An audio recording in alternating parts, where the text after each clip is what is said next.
Hi friends, welcome back to our channel. ఈరోజు మన కిచెన్లో అప్పటికప్పుడు చేసుకునే 4 రకాల బ్రేక్ఫాస్ట్ రెసిపీస్ని ఎలా చేయాలో చూపించబోతున్నానండి. ఎక్కువగా మార్నింగ్ పూట హడావిడి లేకుండా చాలా ఈజీగా చేసుకోవచ్చండి. రుచి అయితే చాలా చాలా బాగుంటాయండి.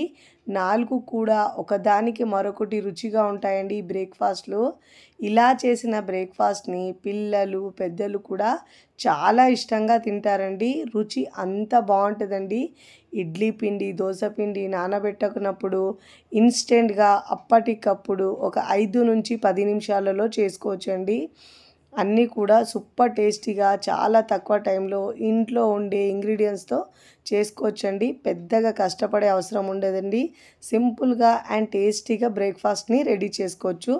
మరి ఇక ఏమాత్రం ఆలస్యం చేయకుండా చాలా టేస్టీగా సింపుల్గా ఈజీగా చేసుకునే 4 రకాల బ్రేక్ఫాస్ట్ని 1 బై 1 ఎలా చేయాలో ఆ ప్రాసెస్ని ఇప్పుడు చూద్దాం రండి. ముందుగా ఇక్కడ నేను ఒక మిక్సింగ్ బౌల్ తీసుకొని దాంట్లో 2 కప్పుల రేషన్ రైస్ తీసుకోవాలండి. ఇన్స్టెంట్గా చేస్తున్నాం ఇక్కడ మనము. రేషన్ రైస్ అయితే చాలా సాఫ్ట్గా స్పాంజీగా చాలా చాలా బాగా వస్తాయండి. ఏ కప్పుతో అయితే మనం తీసుకున్నామో అదే కప్పుతో 1/2 కప్పు పెసరపప్పు తీసుకోవాలండి. పెసరపప్పు తీసుకొని శుభ్రంగా ఒక 2 నుంచి 3 సార్లు బాగా వాష్ చేసుకోవాలండి. అన్ని కొలతలు ఒక కప్పు లేదంటే గ్లాస్తో తీసుకోవాలండి. ఫస్ట్ టైం నా ఛానల్ చూస్తున్న వాళ్ళు ప్లీజ్ నా ఛానల్ని సబ్స్క్రైబ్ చేసుకోండి, లైక్ చేయండి, పక్కనున్న బెల్ ఐకాన్ని ప్రెస్ చేయండి. ఇలా ప్రెస్ చేయడం వల్ల నేను పెట్టే వీడియో నోటిఫికేషన్ ముందుగా మీ హోమ్ పేజ్కి వస్తాయండి. ఇలా శుభ్రంగా వాష్ చేసుకొని ఆ వాటర్ తీసి మళ్ళీ దాంట్లో తిరిగి వాటర్ పోసుకొని మూత పెట్టేసి 10-15 నిమిషాలు నానితే సరిపోతుందండి. ఒక 10 నిమిషాల తర్వాత చూపిస్తున్నాను చూడండి. బియ్యం పప్పులు కూడా 2 కూడా బాగా నానాయండి. ఇప్పుడు మిక్సీ జార్ తీసుకొని దాంట్లో పప్పులు బియ్యంని వేసుకోవాలండి. మెత్తగా గ్రైండ్ చేసుకోవాలండి. వీలైనంత వరకు మీకు ఎంత మెత్తగా అయితే అంత మెత్తగా గ్రైండ్ చేసుకోవాలండి. ఇలా బియ్యం పప్పులు వేసుకున్న తర్వాత ముందుగా నానబెట్టుకున్న వాటర్ ఉన్నాయి కదండి, ఆ వాటర్ కూడా దాంట్లోంచి కొద్దిగా వేసుకొని మెత్తగా గ్రైండ్ చేసుకోవాలి. ఇలా మెత్తగా గ్రైండ్ చేసుకొని మిక్సింగ్ బౌల్లోకి తీసుకోవాలండి. పిండిని మరీ పల్చగా కాకుండా మరీ గట్టి కాకుండా మీడియంగా చూసుకొని వాటర్ యాడ్ చేసుకోవాలండి. ఇదే విధంగా మిగతా బియ్యం పప్పులు కూడా గ్రైండ్ చేసుకొని అదే బౌల్లోకి తీసుకోవాలి. ఇదే విధంగా మొత్తం పిండిని గ్రైండ్ చేసుకున్న తర్వాత అదే బౌల్లోకి తీసుకోవాలండి. ఇప్పుడు ఇలా గ్రైండ్ చేసుకున్న తర్వాత చూడండి కన్సిస్టెన్సీ చూపిస్తున్నాను. ఇలా ఉండాలండి. మరీ పల్చగా కాకుండా మరీ గట్టి కాకుండా ఇలా వీడియోలో చూపించిన విధంగా ఇలా ఉండాలండి. ఇప్పుడు దీంట్లో మనము కొన్ని వెజిటబుల్స్ వేసుకుందామండి. సన్నగా తరిగిన కొత్తిమీర వేసుకోవాలి 1/2 కప్పు దాకా. పచ్చిమిరపకాయలు 2 సన్నగా కట్ చేసి వేసుకోవాలండి. ఇప్పుడు దీంట్లో ఒక మీడియం సైజు ఉల్లిపాయ తీసుకొని దాన్ని కూడా సన్నగా చాప్ చేసుకొని వేసుకోవాలండి. తింటుంటే పలుకులు తగులుతుంటే టేస్ట్ చాలా బాగా వస్తుందండి. ఇప్పుడు ఇలా బాగా మిక్స్ చేసుకోవాలండి. నేను ఇక్కడ ఒక క్యారెట్ తీసుకొని దాన్ని కూడా తురిమి వేసుకున్నానండి. ఇలా వెజిటబుల్ వేసుకోవడం వల్ల టేస్ట్ చాలా బాగా వస్తుందండి సెట్ దోశకి. ఇప్పుడు ఇలా బాగా మిక్స్ చేసుకోవాలి. ఇప్పుడు దీంట్లో కరివేపాకు కూడా వేసుకోవాలండి. ఒక 1/2 కప్పు దాకా వేసుకోవాలి. జీలకర్ర 1 టీ స్పూన్ దాకా వేసుకోవాలండి. ఇప్పుడు ఇలా బాగా మిక్స్ చేసుకోవాలి. మీకు నచ్చిన వెజిటేబుల్స్ అన్నీ వేసుకొని ఇలా వేసుకోవచ్చండి. ఇక్కడ మనం ఇన్స్టెంట్గా చేస్తున్నాం కాబట్టి బేకింగ్ సోడా వేసుకోవాలండి. 1/2 టీ స్పూన్ వేసుకోవాలి. అంతకంటే ఎక్కువ వేసే అవసరం ఉండదండి. ఇప్పుడు ఇలా వేసుకొని మిక్స్ చేసుకున్న తర్వాత ఇప్పుడు దీంట్లో మనం రుచికి సరిపోయినంత ఉప్పు వేసుకోవాలండి. ఉప్పు కారం మీ టేస్ట్ని బట్టి యాడ్ చేసుకోండి. ఇప్పుడు ఇలా బాగా మిక్స్ చేసుకోవాలి. ఇప్పుడు ఇలా పిండిని బాగా మిక్స్ చేసుకున్న తర్వాత ఇప్పుడు మనం సెట్ దోశకు పిండి రెడీ అయిపోయిందండి. స్టవ్ మీద పెనం పెట్టుకొని పెనాన్ని ముందుగా వాటర్ చిలకరించి టిష్యూ పేపర్ లేదంటే క్లాత్తో ఇలా తుడుచుకోవాలండి. మనం ఇలా దోశ వేసేటప్పుడు స్టవ్ని సిమ్లోంచి మాత్రమే వేసుకోవాలండి.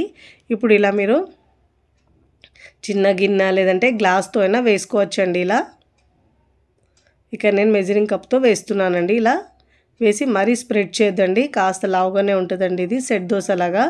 ఇప్పుడు ఇలా దోశ వేసుకున్న తర్వాత మంటను మీడియం టు హై ఫ్లేమ్లో అడ్జస్ట్ చేసుకుంటూ మంచి కలర్ వచ్చే వరకు కాల్చుకోవాలండి. దోశ ఎలా కాలితే మనకు పైన ఇలా చిన్న హోల్స్ వస్తాయండి. అప్పుడు మనకు దోశ సాఫ్ట్గా స్పాంజిగా వచ్చినట్టండి. ఇప్పుడు ఒక హాఫ్ టీ స్పూన్ దాకా ఆయిల్ వేసుకొని మంచిగా కాల్చుకోవాలండి. చాలా సాఫ్ట్గా స్పాంజిగా వస్తుందండి. ఇలా వచ్చిందంటే మనకు ఇలా చిన్న హోల్స్ లాగా రావాలి. ఒకవైపు కాలిన తర్వాత మరోవైపుకి టర్న్ చేసుకోవాలండి. మరోవైపుకి టర్న్ చేసుకోవాలి. టేస్ట్ అయితే చాలా చాలా బాగుంటుందండి. పిల్లలు పెద్దలు కూడా చాలా ఇష్టంగా తింటారండి ఇలా చేసిన దోశల్ని. ఇప్పుడు మనం వీటిని ప్లేట్లోకి తీసుకోవాలండి. వేడివేడిగా తింటే అయితే రుచి అయితే చాలా బాగుంటుందండి. సాఫ్ట్ స్పాంజీగా తిన్న కొద్దీ తినాలనిపిస్తాయి. చూడండి ఇప్పుడు ప్లేట్లోకి తీసుకోవాలండి. చూస్తుంటే తెలుస్తుంది మీకు ఎంత స్పాంజీగా వచ్చిందో. ఇక్కడ నేను మరొకటి వేసి చూపిస్తున్నానండి. ఇలా వేసుకున్న తర్వాత మంచిగా కాలిన తర్వాత మళ్ళీ పైనుంచి ఒక హాఫ్ టీ స్పూన్ దాకా ఆయిల్ వేసుకోవాలండి. వేసుకొని మంచిగా ఒకవైపు కాలిన తర్వాత మరోవైపుకి టర్న్ చేసుకోవాలి. రెండు వైపులో మంచిగా చక్కగా కాలిన తర్వాత ప్లేట్లోకి సర్వ్ చేసుకోవాలి. నేను ఇక్కడ అన్నీ చేసుకున్న తర్వాత ప్లేట్లో సర్వ్ చేసుకుంటున్నానండి. చూస్తుంటేనే ఎప్పుడెప్పుడు తినాలనిపిస్తాయండి. అంత టేస్టీగా కమ్మగా చాలా చాలా బాగుంటాయండి.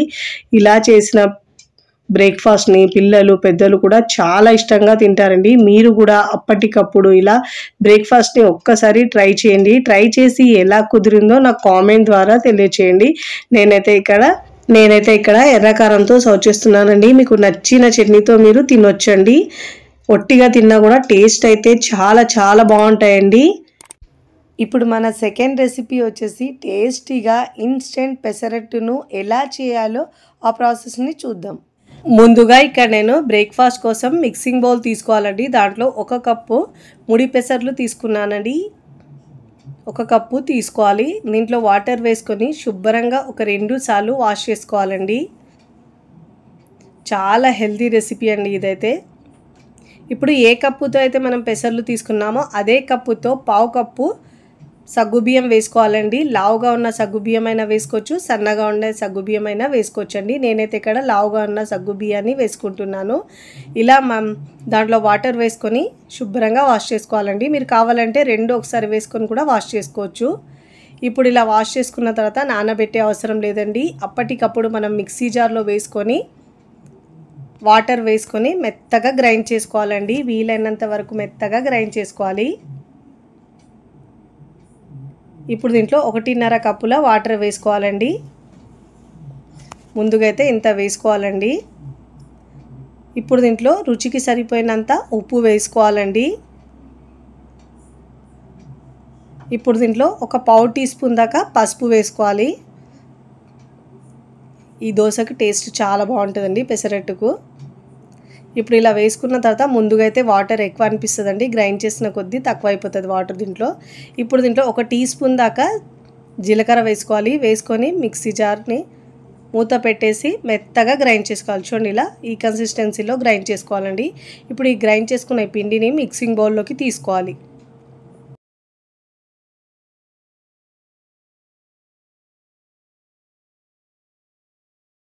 ఇలా గ్రైండ్ చేసుకున్న పిండిని మిక్సింగ్ బౌల్లోకి వేసుకోవాలండి. చాలామంది ఇలా పెసరట్టు వేసేటప్పుడు ఇలా అప్పటికప్పుడు చేసుకునే పెసరట్టుగా అయితే ఇలా గట్టిగా ఉంచుకుంటారండి. నేనైతే ఇక్కడ బ్యాటర్ని కొద్దిగా వాటర్తో మిక్స్ చేసుకుంటానండి. ఇలా మొత్తం తీసుకున్న తర్వాత దీంట్లో ఒక 1/2 కప్పు దాకా వాటర్ అడ్జస్ట్ చేసుకోవాలండి. చేసుకొని దోశ పిండి కంటే కాస్త గట్టిగా ఉంటే సరిపోతుందండి. అంతకంటే ఎక్కువ వద్దు. స్టవ్ మీద పెనం పెట్టుకొని పెనంని బాగా వేడి చేసుకున్న తర్వాత స్టవ్ని సిమ్లో ఉంచి 2 గరిటెలు పిండి వేసుకొని ఇలా పల్చగా స్ప్రెడ్ చేసుకోవాలండి. ఇదైతే మరీ పల్చగా రాదండి, మీడియంగానే వస్తుంది. ఇలా అన్ని వైపుల్లో ఈక్వల్గా వేసుకోవాలండి. ఇలా వేసుకున్న తర్వాత చాలా టేస్టీగా ఉంటుందండి. క్రిస్పీగా సూపర్ టేస్టీగా ఉంటుందండి. పిల్లలు పెద్దలు కూడా చాలా ఇష్టంగా తింటారండి. ఇప్పుడు దీనిపై నుంచి సన్నగా తరిగిన క్యారెట్ వేసుకోవాలండి. తురుముకున్నాను ముందుగా నేను. ఇప్పుడు దీంట్లో సన్నగా తరిగిన ఉల్లిపాయ ముక్కలు వేసుకోవాలండి. ఈ పెసరట్టులో అయితే ఉల్లిపాయ ముక్కలు కూడా చాలా టేస్టీగా ఉంటాయండి. మీరు కావాలంటే దీంట్లో ఉప్మా అయినా వేసుకోవచ్చండి. నేనైతే బట్ ఇక్కడ ఉప్మా వేయకుండా చేస్తున్నానండి. ఇష్టం ఉన్న వాళ్ళు ఉప్మా కూడా రెడీ చేసుకొని మధ్యలో ఇలా ఉప్మా పెట్టుకొని కూడా మనం పెసరట్టు చేసుకోవచ్చు. ఇప్పుడు దీనిపై నుంచి ఒక 1/2 టీ స్పూన్ దాకా ఆయిల్ వేసుకోవాలండి. ఇలా మంచిగా క్రిస్పీగా అన్ని వైపులో కాలిన తర్వాత ఇప్పుడు మనము ఇలా కాస్త ప్రెస్ చేసుకుంటే మనము వేరొక వైపు తిప్పినప్పుడు ఇవన్నీ కింద రావండి ఎక్కువగా. ఇప్పుడు మరోవైపుకి టర్న్ చేసుకోవాలండి. రెండు వైపులో మంచిగా కాల్చుకోవాలండి. ఇప్పుడు చక్కగా కలర్ వచ్చిన తర్వాత ఇలా ఫోల్డ్ చేసుకొని ప్లేట్లోకి తీసుకోవాలండి. చాలా చాలా టేస్టీగా ఉంటుందండి. ఇప్పుడు మీకు నచ్చిన విధంగా ఫోల్డ్ చేసుకొని ప్లేట్లోకి తీసుకోవాలి. ఇదే విధంగా మిగతా పిండితో 1 by 1 పెసరట్టులు వేసుకోవాలండి. చాలా టేస్టీగా ఉంటుందండి. బియ్యం పప్పులు నానబెట్టే అవసరం లేదండి. అప్పటికప్పుడు ఇలా ఈజీగా చేసుకోవచ్చండి. అయినా టేస్ట్ చాలా బాగుంటుందండి. ఇదే విధంగా మళ్ళీ ఉల్లిపాయ ముక్కలు క్యారెట్ ముక్కలు వేసుకున్న తర్వాత మరోవైపుకి టర్న్ చేసుకోవాలండి. మీకు క్రిస్పీగా కావాలంటే క్రిస్పీగా, కాస్త సాఫ్ట్గా కావాలంటే సాఫ్ట్గా అయినా వేసుకోవచ్చండి. రెండు వైపులా మంచిగా కాల్చుకున్న తర్వాత ఫోల్డ్ చేసుకొని ప్లేట్లోకి తీసుకోవాలండి. ఇక నేను చేసుకున్న తర్వాత సర్వింగ్ ప్లేట్లోకి సర్వ్ చేసుకున్నానండి. మీకు నచ్చిన చట్నీతో సర్వ్ చేసుకోవచ్చండి. నేనైతే ఇక్కడ పచ్చిమిరపకాయల పల్లీ చట్నీతో సర్వ్ చేస్తున్నానండి. రుచి అయితే చాలా బాగుంటుందండి. ఇక్కడ నేను అన్నీ చేసుకున్న తర్వాత సర్వింగ్ ప్లేట్లోకి సర్వ్ చేసుకుంటున్నానండి. చూస్తుంటేనే నోట్లో నీరుతాయండి. అంత టేస్టీగా హెల్తీగా ఈ బ్రేక్ఫాస్ట్ని ఒక్కసారి ట్రై చేయండి. ట్రై చేసి ఎలా కుదిరిందో నా కామెంట్ ద్వారా తెలియచేయండి. ఇప్పుడు మన థర్డ్ బ్రేక్ఫాస్ట్ ఇన్స్టెంట్గా దోశను క్రిస్పీగా ఎలా చేయాలో చూద్దాం రండి. ముందుగా ఇక్కడ నేను ఒక మిక్సీ జార్ తీసుకొని దాంట్లో అన్ని కొలతలు ఒకదాంతో తీసుకోవాలండి. 1/2 కప్పు పుట్నాల పప్పు, చట్నీ పప్పు అంటారు కదండి, అది తీసుకొని ఒకసారి మెత్తగా గ్రైండ్ చేసుకొని తీసుకోవాలండి. ఇలా మెత్తగా గ్రైండ్ చేసుకున్న తర్వాత ఏ కప్పుతో అయితే మనం పుట్నాల పప్పు తీసుకున్నామో అదే కప్పుతో 1/2 కప్పు సూజీ, బొంబాయి రవ్వ, ఉప్మా రవ్వ అంటారు కదండి, అది 1/2 కప్పు తీసుకోవాలి. అన్ని కొలతలు ఒకదాంతోనే తీసుకోవాలండి. అదే కప్పుతో 1 కప్పు బియ్యపిండి తీసుకోవాలండి. రెడీమేడ్గా ఉండే పిండినైనా తీసుకోవచ్చు, లేదంటే బయట కొన్నదైనా పర్వాలేదు, ఇంట్లో పట్టించినదైనా వేసుకోవచ్చండి. 1 కప్పు తీసుకోవాలి. దీంట్లో ఇప్పుడు రుచికి సరిపోయినంత ఉప్పు వేసుకోవాలండి. ఇప్పుడు దీంట్లో మంచి కలర్ కోసము 1 టీ స్పూన్ దాకా షుగర్ వేసుకోవాలండి. షుగర్ వేసుకుంటే దోశ ఏమి తీపిగా ఉండదు, కానీ కలర్ మంచిగా వస్తుందండి. ఇప్పుడు మూత పెట్టేసి ఒకసారి గ్రైండ్ చేసుకోవాలి. ఇలా మెత్తగా గ్రైండ్ చేసుకున్న తర్వాత 1.5 కప్పుల వాటర్ వేసుకోవాలండి. ఏ కప్పుతో అయితే మనం తీసుకున్నామో అన్ని కొలతలు అదే కప్పుతో తీసుకోవాలి వాటర్ కూడా. ఇప్పుడు ఇలా తీసుకున్న తర్వాత మెత్తగా గ్రైండ్ చేసుకున్న తర్వాత ఇప్పుడు దీంట్లో 1/2 కప్పు పెరుగు తీసుకోవాలండి. పుల్లటి పెరుగు తీసుకోవాలి. పుల్లటి పెరుగు తీసుకుంటే టేస్ట్ చాలా బాగుంటుంది, లేదంటే మీరు నార్మల్గా ఉండే తీయటి పెరుగు అయినా తీసుకోవచ్చు. ఇప్పుడు అదే కప్పుతో 1/2 కప్పు వాటర్ వేసుకోవాలండి. వేసుకొని మెత్తగా గ్రైండ్ చేసుకోవాలండి. వీలైనంత వరకు మెత్తగా గ్రైండ్ చేసుకొని ఈ పిండిని మనం మిక్సింగ్ బౌల్లోకి తీసుకోవాలి. వీడియోలో చూపించిన విధంగా ఇలా గ్రైండ్ చేసి తీసుకోవాలండి. ఇప్పుడు దీంట్లో నేను ఈనో 1 ప్యాకెట్ వేసుకుంటున్నానండి, లేదంటే మీరు వంట సోడా అయినా వేసుకోవచ్చండి. వంట సోడా ఒక 1/2 టీ స్పూన్ దాకా వేసుకోవాలి. వేసుకొని ఇలా బాగా మిక్స్ చేసుకోవాలి. నాకు క్లిప్ మిస్ అయిందండి, నాకు వీడియో రికార్డ్ కాలేదు, అందుకే ఇక్కడ నేను చెప్తున్నానండి. ఇప్పుడు ఇలా బాగా మిక్స్ చేసుకోవాలి.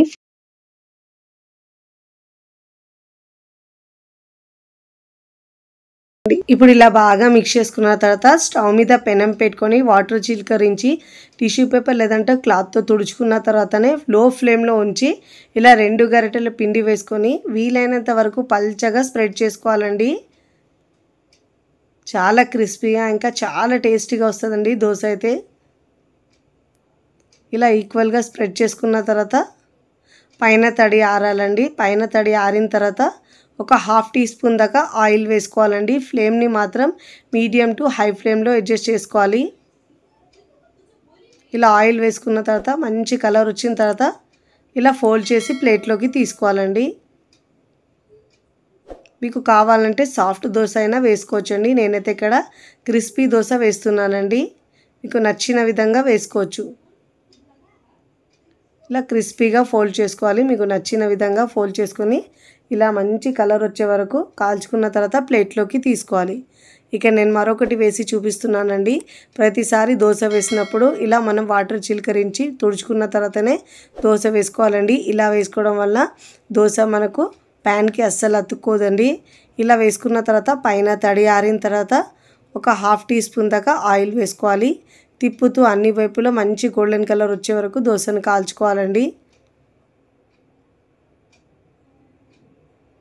ఇలా ఒకవైపు కాలిన తర్వాత ఇప్పుడు ఫోల్డ్ చేసుకొని ప్లేట్లోకి తీసుకోవాలి.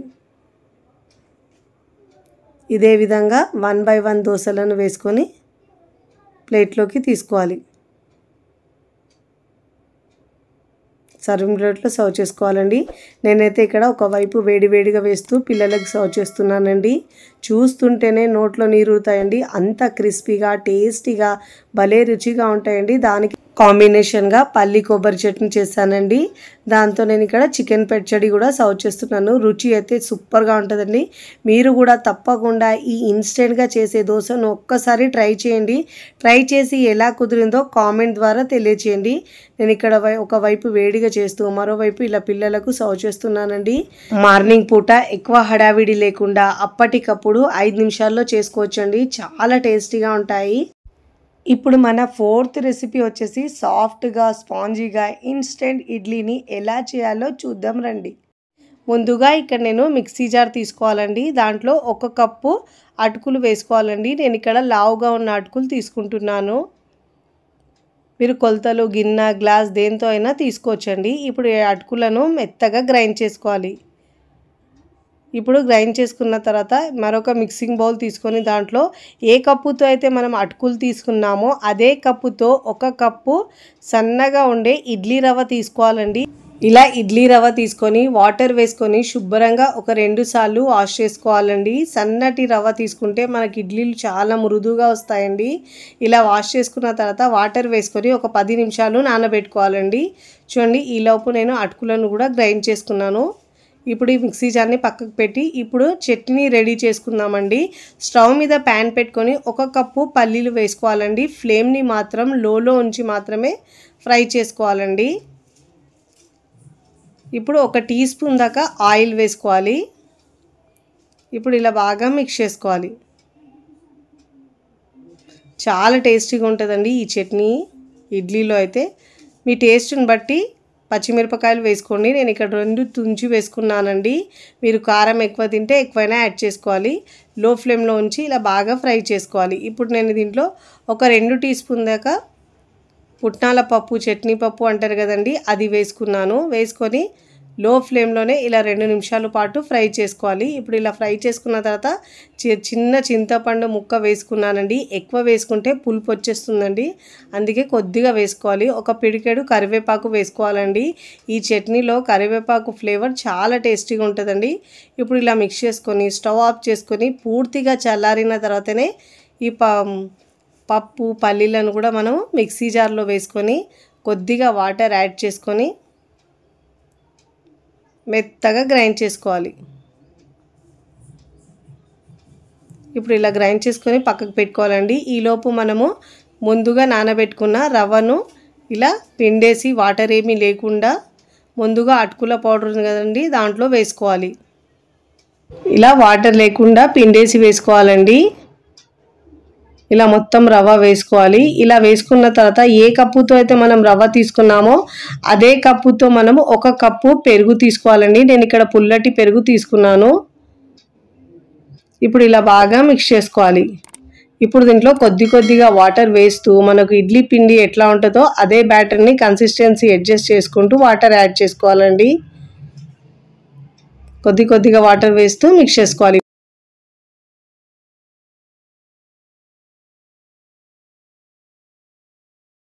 కొద్దిగా వాటర్ వేస్తూ కన్సిస్టెన్సీని అడ్జస్ట్ చేసుకుంటూ వాటర్ యాడ్ చేసుకోవాలండి. ఒకటేసారి వాటర్ ఎక్కువ వేస్తే పిండి పల్చగా అయిపోతుందండి. అందుకే కొద్దిగా వాటర్ వేస్తూ మిక్స్ చేసుకోవాలి. ఇప్పుడు ఇలా బాగా మిక్స్ చేసుకున్న తర్వాత ఇప్పుడు దీంట్లో రుచికి సరిపోయినంత ఉప్పు వేసుకోవాలండి. మీ టేస్ట్ని బట్టి యాడ్ చేసుకోండి. ఇక్కడ మనం ఇన్స్టెంట్గా చేస్తున్నాం కాబట్టి ఇడ్లీలు సాఫ్ట్గా మృదువుగా రావడానికి నేను ఇక్కడ ఒక ఈనో పౌచ్ వేస్తున్నానండి. ఒకవేళ మీ దగ్గర ఈనో లేకపోతే వంట సోడా అయినా 1 టీ స్పూన్ దాకా వేసుకోవచ్చు. లేదంటే ఈనో వేసుకుంటే మనకు ఇడ్లీలు ఎక్కువ సాఫ్ట్గా వస్తాయండి వంట సోడా కంటే కూడా. ఇప్పుడు దీనిపైన 1 టీ స్పూన్ దాకా వాటర్ వేసుకొని ఇప్పుడు పిండిలో బాగా మిక్స్ చేసుకోవాలండి. చాలా మృదువుగా వస్తాయండి ఇలా ఇడ్లీలు ఇన్స్టెంట్గా చేసుకున్నా కానీ. మనం మినపప్పుతో చేసిన ఇడ్లీల కంటే కూడా ఈ ఇడ్లీలు చాలా మృదువుగా ఉంటాయండి. ఇలా పిండిలో బాగా మిక్స్ చేసుకోవాలండి ఈనో వేసుకున్న తర్వాత. ఇలా చేసి పెడితే పిల్లలు పెద్దలు కూడా చాలా ఇష్టంగా తింటారండి, అంత మృదువుగా వస్తాయి. ఇప్పుడు ఇలా పిండిని బాగా మిక్స్ చేసుకున్న తర్వాత చూడండి, ఇలా మిక్స్ చేసుకుంటే పిండి ఫర్మెంట్ అయినట్టు పొంగుతాయండి బాగా ఇడ్లీలు అయితే ఇలా మిక్స్ చేసుకోవడం వల్ల. చూడండి, కన్సిస్టెన్సీ ఇలా ఉండాలండి. వీడియోలో చూపించిన విధంగా ఈ కన్సిస్టెన్సీలో ఉంటే మనకు ఇడ్లీలు మృదువుగా వస్తాయి. ఇప్పుడు ఇలా మిక్స్ చేసుకున్న తర్వాత ఇక్కడ నేను ఇడ్లీ పాత్ర స్టవ్ మీద పెట్టుకున్నానండి. 1 గ్లాస్ వాటర్ వేసుకొని వేడి చేసుకున్నాను. ఇక్కడ నేను ఇడ్లీ ప్లేట్ తీసుకొని దానికి ఆయిల్ ఇలా అప్లై చేసుకోవాలండి. మీకు ఇష్టం ఉంటే నెయ్యి అయినా అప్లై చేసుకోవచ్చు. ఇలా ఆయిల్ అప్లై చేసుకున్న తర్వాత ఇడ్లీ బ్యాటర్ని దీంట్లో వేసుకోవాలండి. నెయ్యి వేసుకున్నా కానీ ఫ్లేవర్ టేస్ట్ చాలా బాగుంటుందండి ఇడ్లీలో అయితే. ఇప్పుడు బ్యాటర్ని ఇడ్లీ ప్లేట్లోకి వేసుకోవాలి. మరీ ఎక్కువ కాకుండా మరీ తక్కువ కాకుండా వేసుకోవాలండి. ఇదే విధంగా మిగతా పిండిని కూడా నేను మరొక ప్లేట్లోకి వేసుకొని రెడీ చేసుకున్నానండి. ఇలా ఇడ్లీ ప్లేట్లో వేసుకున్న తర్వాత ఈ ప్లేట్ని మనం ఇడ్లీ స్టాండ్లో పెట్టుకోవాలండి. వాటర్ కూడా బాగా బాయిల్ అవుతున్నాయండి. ఇప్పుడు మనము ఇడ్లీ ప్లేట్ని పెట్టుకోవాలి. ఇప్పుడు దీనిపైన మరొక ప్లేట్ని పెట్టుకోవాలండి. మీడియం ఫ్లేమ్లో ఉంచుకొని ఒక 10 నుంచి 12 నిమిషాల పాటు మీడియం ఫ్లేమ్లో ఉడికించుకోవాలండి. ఇడ్లీలు ఉడికేలోపు మనము చట్నీకి పోపు పెట్టుకుందామండి. గ్రైండ్ చేసుకున్న చట్నీని మనం మిక్సింగ్ బౌల్లోకి వేసుకోవాలండి. వేసుకొని మిక్సీ జార్ కడిగి కొద్దిగా వాటర్ని వేసుకోవాలండి. చట్నీని మరీ పల్చగా కాకుండా మరీ గట్టిగా కాకుండా మీడియంగా వేసుకోవాలండి వాటర్ అయితే. ఇలా వేసుకున్న తర్వాత వాటర్ వేసుకొని మిక్స్ చేసుకున్న తర్వాత రుచికి సరిపోయినంత ఉప్పు వేసుకోవాలండి. ఉప్పు వేసుకొని ఇలా బాగా మిక్స్ చేసుకున్న తర్వాత చట్నీకి పోపు పెట్టుకోవాలండి. 1 టీ స్పూన్ దాకా ఆయిల్ వేసుకోవాలి. ఆవాలు జీలకర్ర హాఫ్ టీ స్పూన్ దాకా వేసుకోవాలండి. ఎండుమిరపకాయలు తుంచి వేసుకోవాలి 2. కరివేపాకు పసుపు 1/4 టీ స్పూన్ దాకా వేసుకొని మినపప్పు 1/2 టీ స్పూన్ దాకా వేసుకొని పోపు పెట్టుకోవాలండి. రెగ్యులర్గా మనం చట్నీకి ఎలా పోపు పెట్టుకుంటామో అదే విధంగా వేసుకోవాలండి. ఈ చట్నీ ఇడ్లీ దోశ వడ పూరి దేంట్లో కూడా చాలా టేస్టీగా ఉంటుందండి. ఇప్పుడు ఈ చట్నీని మనం పక్కకు పెట్టుకొని ఇడ్లీలు ఉడికాయండి. ఒక 12 నిమిషాల తర్వాత మీకు చూపిస్తున్నాను. ఇడ్లీలు ఉడికినాయి. చూడండి, ఇలా మనం వేలు పెట్టి తడి తగలలేదంటే మనకు ఇడ్లీలు బాగా ఉడికినట్టండి. ఇప్పుడు మనం ఈ ప్లేట్ని పక్కకు తీసుకొని ఒక 2 నిమిషాల తర్వాత ఇలా కాస్త చల్లారిన తర్వాత ఇడ్లీలను డిమోల్ చేసుకోవాలండి. ఇలా మనం కాస్త చల్లారిన తర్వాత తీసుకుంటే విరగకుండా మంచిగా వస్తాయండి. ఇలా అన్ని ప్లేట్లో నేను తీసుకున్నానండి. ఈ ఇడ్లీ కాంబినేషన్లో చట్నీ అయితే చాలా చాలా టేస్టీగా ఉంటుందండి. ఎలాంటి పప్పులు నానబెట్టకుండా అప్పటికప్పుడు ఇన్స్టెంట్గా చేసుకోవచ్చండి. చాలా టేస్టీగా ఉంటాయి. మీరు కూడా తప్పకుండా ఈ మృదువుగా ఉండే అటుకులతో ఒక్కసారి ఇడ్లీని ట్రై చేయండి. ట్రై చేసి ఎలా కుదురుతో కామెంట్ ద్వారా తెలియచేయండి. తుంచుతూనే తెలుస్తున్నాయి ఎంత మృదువుగా వచ్చినాయో. చాలా టేస్టీగా ఉంటాయండి. వీడియో నచ్చితే లైక్ చేయండి, ఫ్రెండ్స్ ఫ్యామిలీకి షేర్ చేయండి. మరికొన్ని టేస్టీ సింపుల్ క్విక్ రెసిపీస్ కోసం టీ కిచెన్ని సబ్స్క్రైబ్ చేసుకోండి. కామెంట్ చేయడం అస్సలు మరవకండి. థ్యాంక్స్.